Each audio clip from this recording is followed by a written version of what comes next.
All right, so we've done this one. Let's try the question that's in your homework. I think we're on page 229, I believe, the first question, right? You have the rest of them, 2 through 10 or whatever it is. So it reads, some reformers are fanatics, so some idealists are fanatics, since all reformers are idealists, right? So here's my argument, right? I'm looking for my indicators. I see since, right? That's a premise indicator. I see so, right? So is a conclusion indicator, right? So this is my conclusion, right? So once I have my conclusion, I look for the subject of my conclusion, which is my minor term, right? Subject of my conclusion, which is my minor term. Predicate of my conclusion, which is my major term, right? I find the premise that has my major term, fanatics, and that becomes my major premise, right? Fanatics, so put P here, which means my other term is my middle term, right? Reformers. So then reformers here is my middle term. Idealist is my minor term, right? Right? So again, I find my conclusion first. The subject of my conclusion is my minor term. The predicate of my conclusion is my major term. I find the major term in the premise, and that becomes my major premise. The term is right here. That's a P. The other term obviously is my middle term. That's M. My minor term is S. I find that in my premise. In my other premise, that's my minor premise, right? And then the other M term is reformers, right? It appears twice, right? Minor term appears twice. Major term appears twice, right? So now I'll put it in proper order, right? S and P on the bottom, right? Some idealists are fanatics, right? That's an I proposition, right? Major term on top. Some reformers are fanatics. That's an I proposition, right? And that's MP, right? My minor premise, since all reformers are idealists, all reformers are idealists, an A proposition, MS, right? So IAI is my mood, right? What's my figure? Remember, it's not figure 1, all right?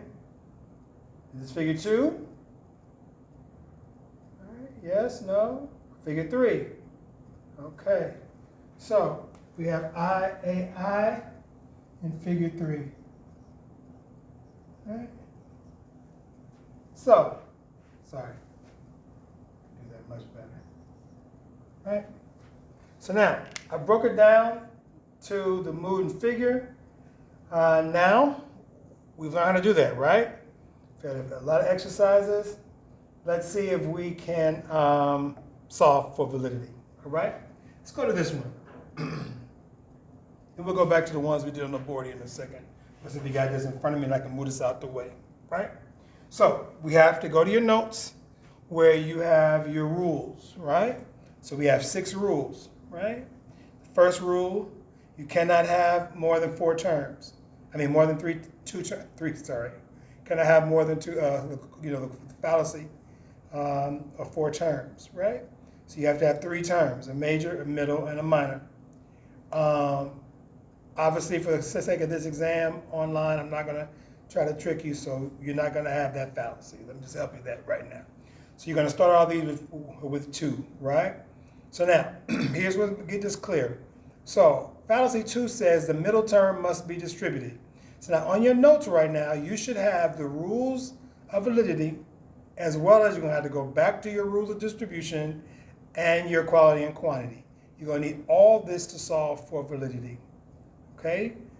Your 6 validity rules, your rules of distribution, and your quality and quantity, right? So rule 2 says the middle term must be distributed. The middle term must be distributed. What do you mean by distributed? Go back to what we said the other day. Distribution means what are we saying about all the members of the class? So in order for the middle term to be distributed, The middle term has to be in positions, right, that are distributed. What are the distributed positions? Well, in an A proposition, the subject is distributed. In the E proposition, both subject and predicate is distributed. In the I proposition, neither subject nor predicate is distributed. And in the O proposition, the predicate is distributed. So when Rule 2 says the middle term must be distributed, we have to go back to our rules of distribution, right? Now, Rule 3. Rule 3 says if, right? There's a conditional. If something is distributed in the conclusion, it doesn't have to be. But if something is distributed in the conclusion, which means the major term or the minor term, if one of those terms are distributed, then that same term must be distributed in its premise, right?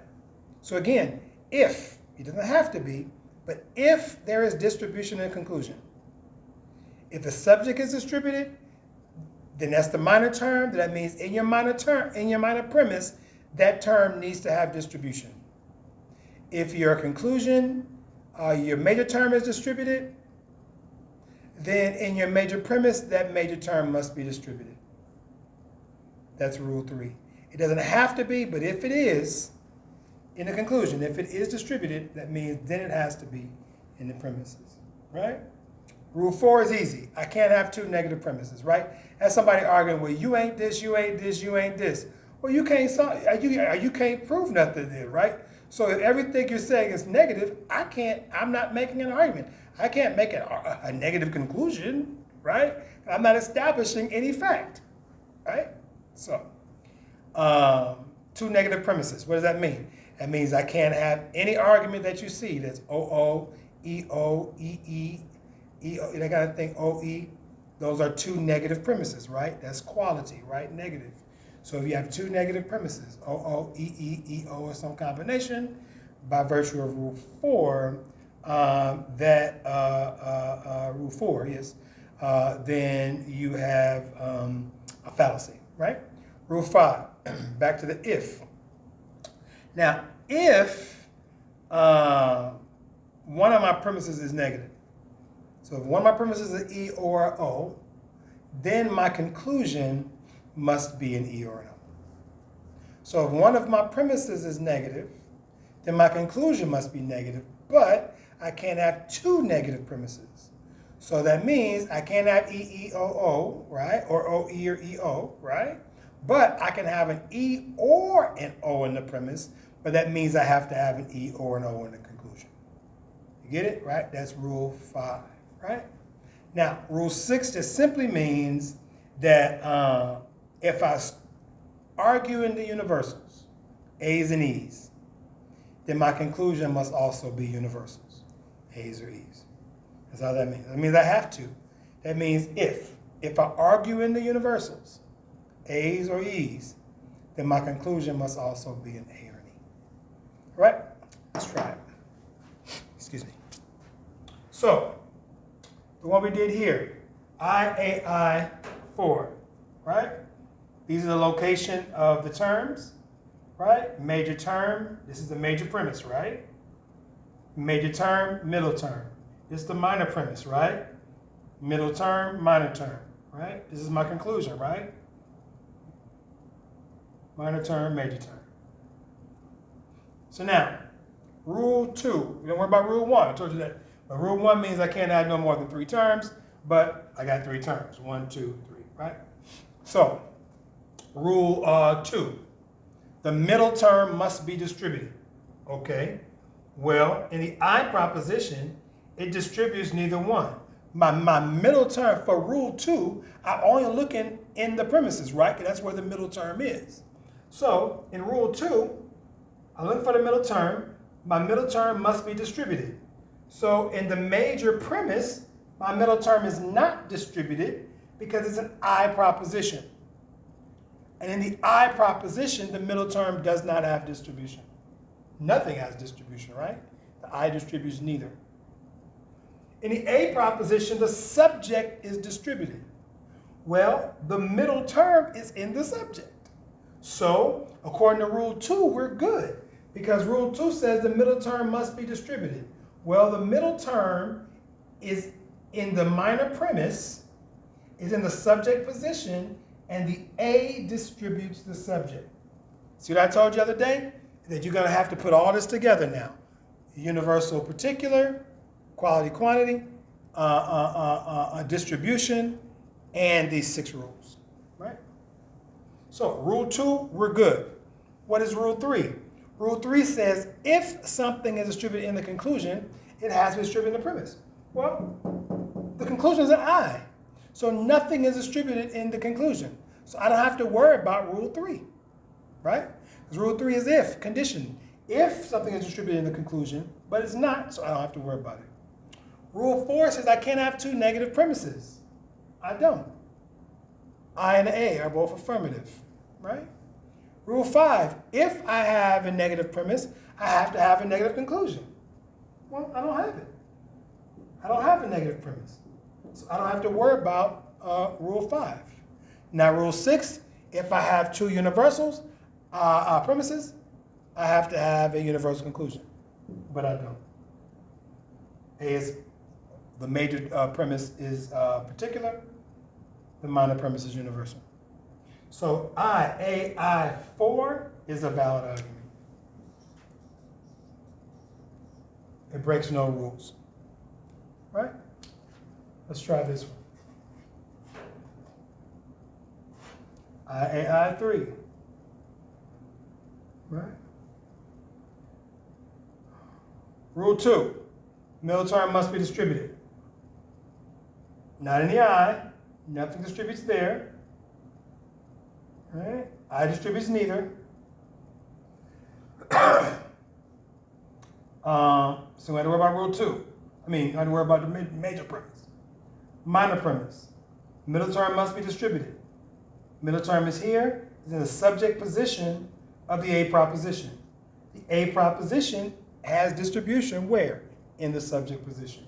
So rule 2 is good. Rule 3, if something is distributed in conclusion, it's not. Rule 4, I can't have 2 negatives. I don't. Rule 5, if I have 1 negative, I have a negative conclusion. I don't. Right? Rule 6, I can't have, if I have 2 universal premises, I have to have universal conclusion. I don't. I3 is a valid argument. It means by language, this argument is valid. By language, this argument is valid. By use of symbolism and categorical syllogism structure, the argument is valid. All right? All right, let's try the ones we did earlier on the board. I'll move out the way, make sure my camera's steady. Give me a second.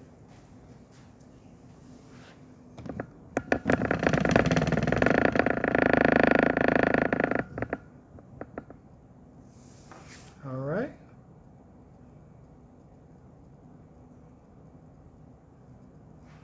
All right. So, if we notice on page 239, question number 4. 239, question number 4. All right, 239, question number 4. It reads, some parrots are not pests. All parrots are pests. Therefore, no pests are parrots, right? Good thing here, our conclusion is already on the bottom. Right? So we know our minor term is pets, our major term is pests. Right? 239, number 4. So, we do our little graph thing. S and P is always on the bottom. That's my conclusion. No S is P is an E proposition. Right? Now we find pests and pets. Pests is my major term, so it has to be in my major premise. Pests is right here, which means my other term is my middle term. Pets is my minor term, which is here, which means parents is my middle term. We have it in right order, so we just copy it down. MP, MS, right? The MP, the major premise, some parents are not pests, that's an O. All parents are pests, that's an A. Right? OAE is my mood, and what's my figure? It's not 1, right? It's not 2, what we just said, right? Figure 3. Now, let's go through the rules. Remember, you're not going to worry about rule 1, because what? You have 3 terms, M, S, and P. Right? So it doesn't break down. Rule 2, my middle term must be distributed. My middle term must be distributed. Well, let's look at the major premise. In the major premise, the middle term is in the subject position of the O proposition. In the major premise, the middle term is in the subject position of the O proposition. In the O proposition, the subject is not distributed, only the predicate, right? So, my middle term is not distributed there. So we have to hope it's distributed in my minor premise. If not, it would violate rule 2. Middle term, right here, subject position. It's in the subject position of the A proposition. Well, we know that A distributes what? The subject. So it doesn't violate rule 2. What about rule 3? Rule 3 says if anything is distributed in the conclusion, it has to be distributed in the premise, right? So here's a little bit tricky. The E proposition distributes what? Both, right? So by virtue of the rule, since the E proposition distributes both subject and predicate, rule 3 says if anything is distributed in the conclusion, it must also be distributed in the premise. So the minor term is distributed in the conclusion. So the minor term needs to be distributed in the minor premise. The major term is distributed in the conclusion. So the major term must be distributed in the premise. So let's go to the major term. The major term in the major premise is in the predicate position. The predicate is distributed in an O proposition. O distributes what? The predicate only. So my major term is distributed both here and here. It does not violate rule 3. What about my minor term? Because it's distributed here. Well, the minor term is distributed here, but the minor term is in the predicate position of an A proposition. Well, the predicate position of an A proposition is not distributed, right? The A only distributes what? The subject. So the rule 3 says if anything is distributed in the conclusion, it must be distributed in the premise. The S is distributed, but the S is not distributed here, so it violates rule 3. This is invalid. See that? Rule 3, if anything is distributed in the conclusion, it must be distributed in the premise. Both, the E distributes both. So I need to find both these as distributed in the premises. But they don't. Only the P is not it. Right? Remember these from earlier? Right? AEE2. Well, let's see if that is which is here, right? Let's see if this is a valid argument or not. Rule 2, middle term must be distributed. Well, my middle term here is in the predicate position of an A proposition. The predicate position of an A proposition is not distributed. My middle term here is in the predicate position of an E proposition. Well, we're good because E distributes what? Both. So E distributes the middle term. Rule 3. Rule 3 says If anything is distributed in the conclusion, it has to be distributed in the premises, right? E proposition in my conclusion. Well, the E distributes both, right? So let's see if it's distributed in my premises. Let's try with the major term. The major term is P. P is in the subject position of the major premise. The A distributes the subject. We're good. S, my minor term. My minor term exists in the subject position of the E proposition. E distributes both. We're good. Rule 2, we're good. Now rule 3, we're good. Let's try rule 4. I can't have two negative premises. I don't. A is affirmative, E is negative. I don't. Rule 5. If I have one negative premise, I have to have a negative conclusion. I do have a negative premise, E, but I do have a negative conclusion, E. So it doesn't violate rule 5. Rule 6. If I have two universal premises, I have to have a universal conclusion. Universal premises, I have a universal conclusion. E, figure 2 is valid. This argument, no weaklings are labor leaders, because no weaklings are liberals, and all labor leaders are liberals, is a valid argument. Let's try this one. AEE, figure 3. Rule 2, we're going to worry about rule 1, right? So rule 2, middle term must be distributed. Middle term, subject position, A proposition, we're good. Rule 3, if anything distributed in the conclusion, it must be distributed in the premise. E distributes both, right? So I have to find distribution of the minor term and the major term. Right?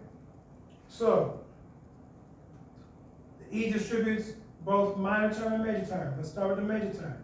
Major term, major premise. The major term is in the predicate position of the major premise. The major premise is an A proposition. The A only distributes the subject. It does not distribute the predicate. So we already know this is a violation of rule 3.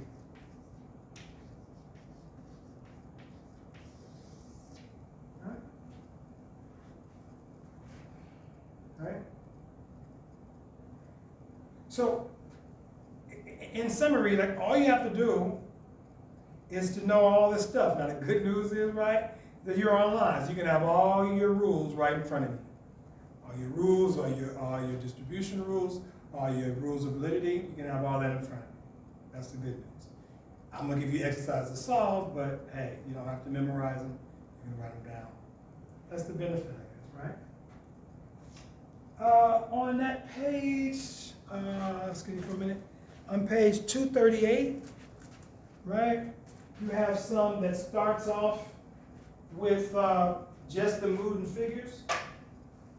I might give you that. Let's see if you can start with the mood and figures like this, but you have to create it, right?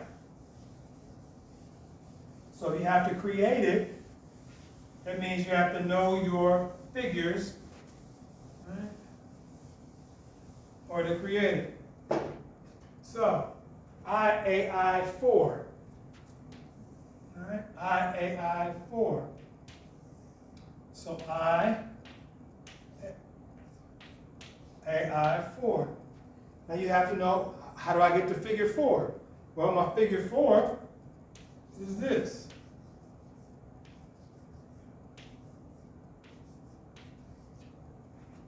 This is IAI figure 4. All right. So if this is IAI figure 4, now we can solve for validity. You don't have to worry about rule 1. Rule 2, middle term must be distributed. Well, the I proposition, which is the major premise, doesn't distribute either one, so the middle term is not distributed. But the middle term exists in the subject position of the A proposition, which is distributed, so the middle term is distributed, we're good. What about rule 3? If anything is distributed in the conclusion, it has to be distributed in the premise. Well, the I proposition is my conclusion. There's nothing distributed, so we're good. Rule 4, I cannot have two negative premises. IA is not negative. Rule 5, if I have one negative, I have to have one conclusion. I don't. Rule 6, if I have two universals, I have to have yours conclusion. I don't. IAI, figure 4, is valid. Let's try this other one on the board. IAI, figure, we did that on the board, IAI, figure 3. Let's try the one here from the board. Let's try number 9. 238, number 9. OAI 3. All right. OAI 3.